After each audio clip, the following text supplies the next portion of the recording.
Book of Heaven, Volume 29, July 17th, 1931. Beneficial reign, continuous creation of the divine will, internal and external order of it. The creature is carried in its arms. I was feeling all immersed in the fiat. Its air is so sweet, refreshing, that one feels oneself being reborn at each instant to new life. But what does one breathe in this air of the divine will?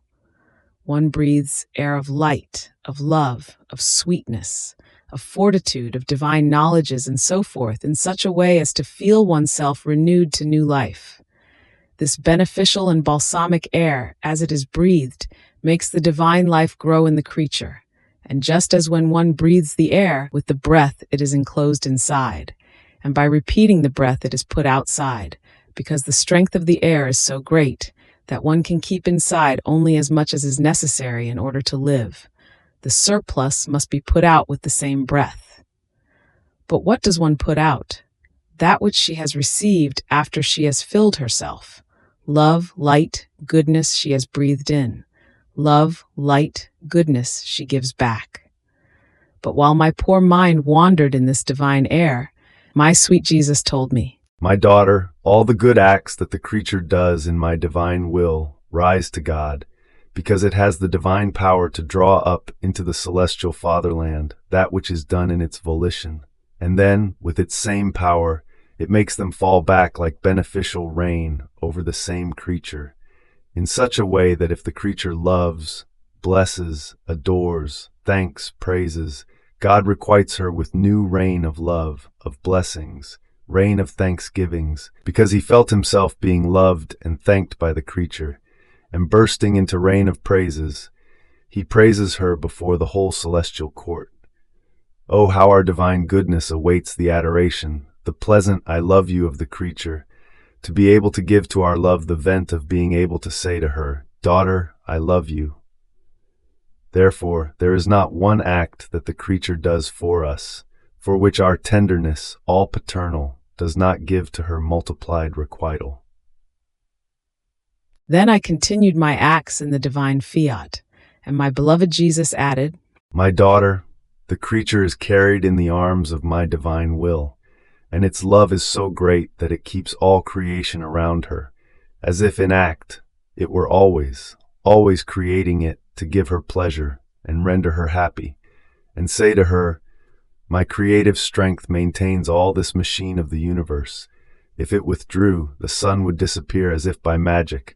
The heavens and all the other things would resolve into nothing, just as from nothing they came out.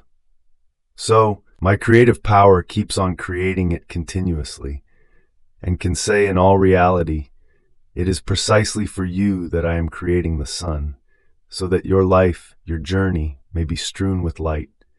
For you the azure heavens, so that your eye may wander afar and delight in their extension. I am creating everything for you. I maintain everything in order because I love you. My divine will makes itself life in act of all things. It sustains them and preserves them.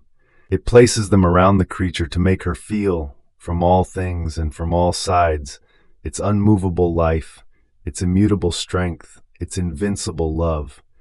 It can be said that it clasps her everywhere as triumph of its love, and it maintains not only the external order in all things in act, as if it were creating them, but it maintains internally with its creative strength the whole internal order of the creature. So it is always an act of creating the heartbeat, the breath, the motion, the blood circulation, the intelligence, the memory, the will. It runs as life in the heartbeat, in the breath, in everything. It sustains and preserves without ever withdrawing from the soul and from the body.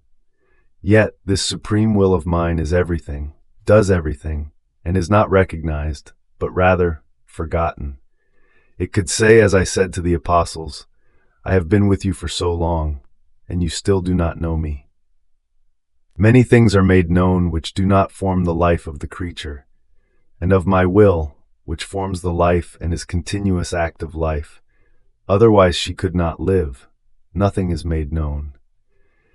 Therefore, my daughter, be attentive, recognize it in you and outside of you, in everything, more than your own life, and you will feel admirable things. its continuous act that loves you with untiring love, and only because it loves you, it gives you life. Fiat.